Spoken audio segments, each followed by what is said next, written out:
Welcome to Democracy Now!, democracynow.org, the War and Peace Report. I'm Amy Goodman. Democratic lawmakers warned President Trump Wednesday they're preparing to subpoena White House officials to produce documents related to Trump's efforts to pressure the president of Ukraine to investigate Trump's political rival Joe Biden and his son Hunter. House Intelligence Chair Adam Schiff, the California Democrat who's leading the impeachment investigation, said he's deeply concerned that Secretary of State Mike Pompeo vowed to block current and former State Department officials from being questioned. And Schiff denounced President Trump's attacks on the unnamed intelligence official who blew the whistle on Trump's interactions with Ukraine. The president wants to make this all about the whistleblower and suggest people that come forward with evidence of his wrongdoing are somehow treasonous and should be treated as traitors and spies. This is a blatant effort to intimidate witnesses. It's an incitement to violence. This comes after Secretary of State Mike Pompeo acknowledged he was on the July call when Trump spoke to the Ukrainian President Volodymyr Zelensky.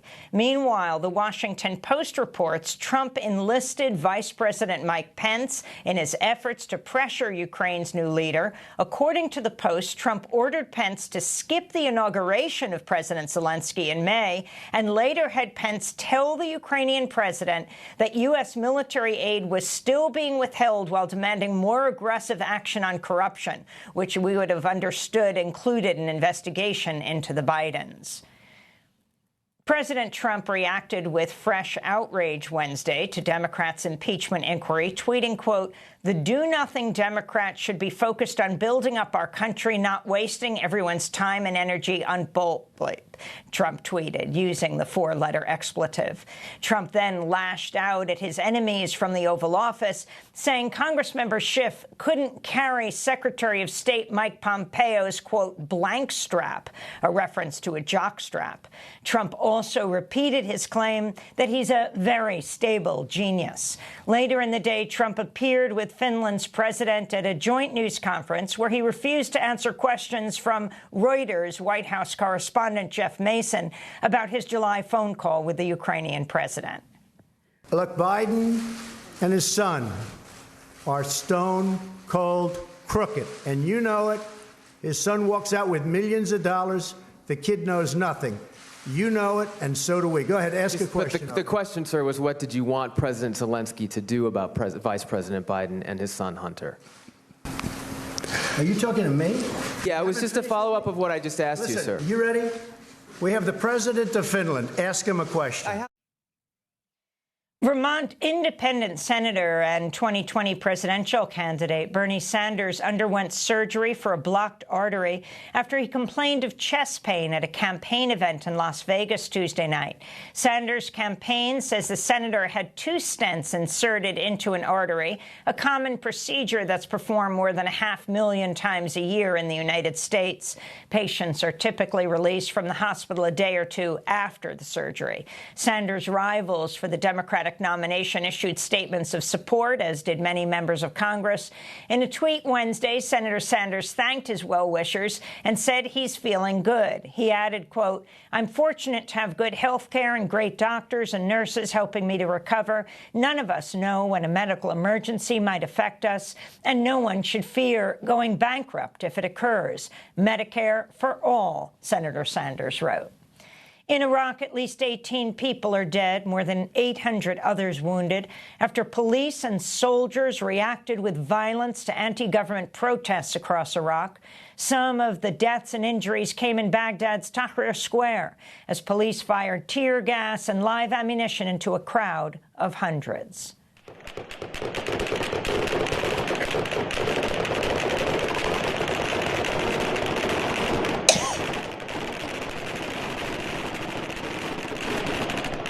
Police also opened fire on protesters in the southern city of Nasiriyah. Thousands more demonstrated in cities, including Hilla, Basra, Kirkuk, and Tikrit.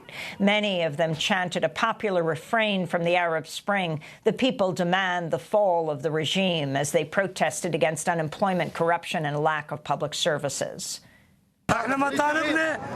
We're demanding a change. We want the downfall of the whole government. Our demands, we want work. We want to work. If they do not want to treat us as Iraqis, then tell us we are not Iraqi and we'll find other nationalities and migrate to other countries. Authorities have issued curfews in a number of cities while cutting off internet access across much of Iraq. British Prime Minister Boris Johnson Wednesday unveiled his long-awaited plan to leave the European Union, claiming the United Kingdom is prepared for a no-deal Brexit. Under Johnson's plan, Northern Ireland would leave the EU's customs union in 2021, along with the rest of the UK, but could keep its free-flowing border with the Irish Republic by maintaining European Union trade rules. Johnson outlined his plan at a conference of his ruling Conservative Party. This is not an anti-European party. This is not an anti-European country. We are European. We love Europe. I love Europe anyway. I love it. In Brussels, the head of the European Union Parliament's Steering Committee on Brexit, Philippe Lamberts, called Johnson's plan inconsistent and warned that a disastrous no-deal Brexit is looming. He claims to love Europe, to embrace Europe, by leaving it. Come on, how can this be serious? So what we are confronted with is a nationalist. Meanwhile, Prime Minister Johnson's spokesperson said Wednesday the Prime Minister would seek to suspend Parliament again from October 8th to 14th, ahead of the October 31st deadline for Britain to leave the European Union. In Hong Kong, pro-democracy demonstrations are continuing after authorities said they've arrested an 18-year-old protester who was shot by police during violent protests Tuesday. The student, Sang Chi Kin, has been charged with assaulting a police officer and may face additional rioting charges. On Wednesday, protesters smashed surveillance cameras and machines at subway stations. Elsewhere, some protesters used gasoline bombs to set a police station on fire. Hong Kong Chief Executive Carrie Lam has scheduled a meeting of cabinet officials for Friday, where she's expected to announce sweeping new emergency powers that'll include a ban on protesters using masks at demonstrations, whether it's to hide their identities or to protect against tear gas. In the eastern Atlantic, Hurricane Lorenzo struck the Azores on Wednesday, lashing the Portuguese territory with high winds and heavy surf as it passed just west of the archipelago as a Category 2 storm. At its peak, Lorenzo became a monster Category 5 cyclone with sustained winds of 160 miles per hour, the most powerful hurricane ever observed so far north and east in the Atlantic. It's now threatening to strike Ireland as a rare extratropical cyclone with near-hurricane force winds. A recent study by British climate researchers found warmer ocean temperatures driven by human activity could triple the number of such storms by the end of the century. In more climate news, protesters with the activist group Extinction Rebellion used a fire engine and hoses to spray hundreds of gallons of fake blood outside the British Treasury in London Thursday, covering part of the building in red liquid. The protesters also displayed a banner reading, "Stop Funding Climate Death." At least 2 people were arrested. One of the activists told Reuters, quote, "The red symbolizes the people dying now in the global south and also the people who are going to start dying from climate change all around the world if we do nothing." In California, a 37-year-old immigrant from Cameroon died Tuesday after he fell ill in an ICE prison.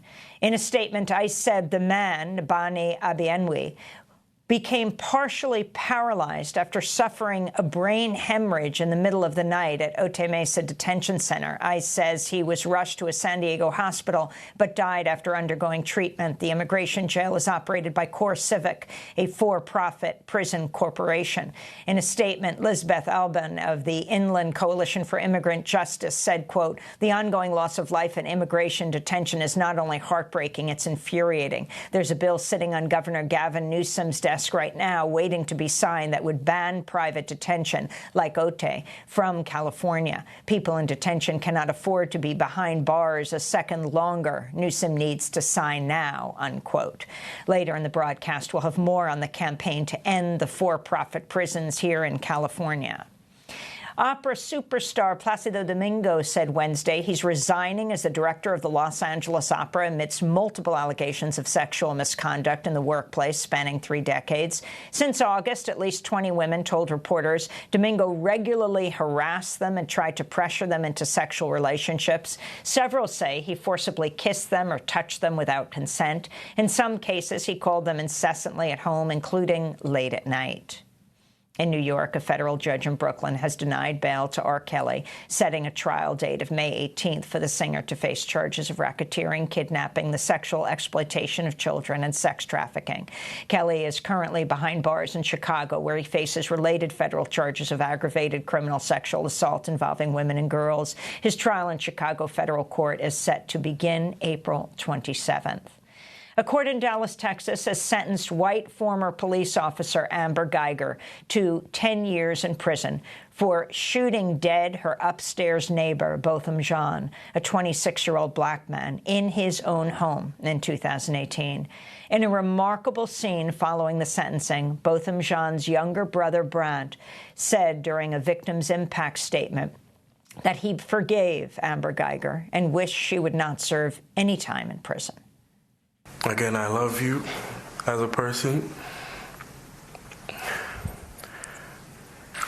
and I don't wish anything bad on you.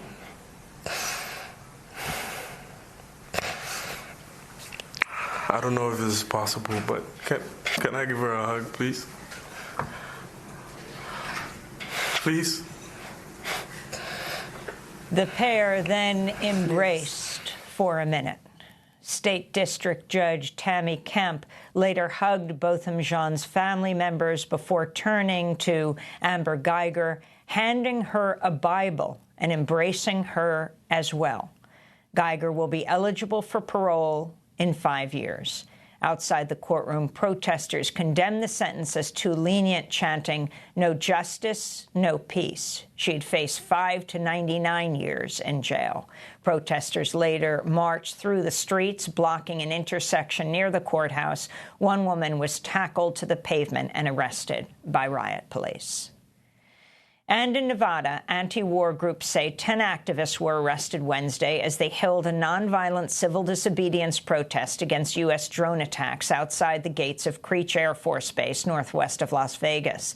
The base is home to drone operators who pilot deadly drones for both the U.S. military and the CIA in missions across Afghanistan and the Middle East.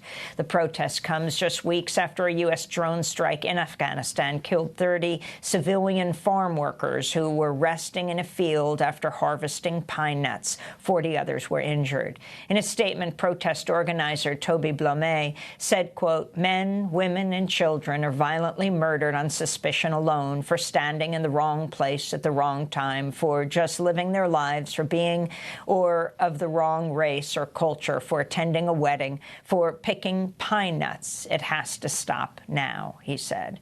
And those are some of the headlines. This is Democracy Now!, democracynow.org, The War and Peace Report. I'm Amy Goodman.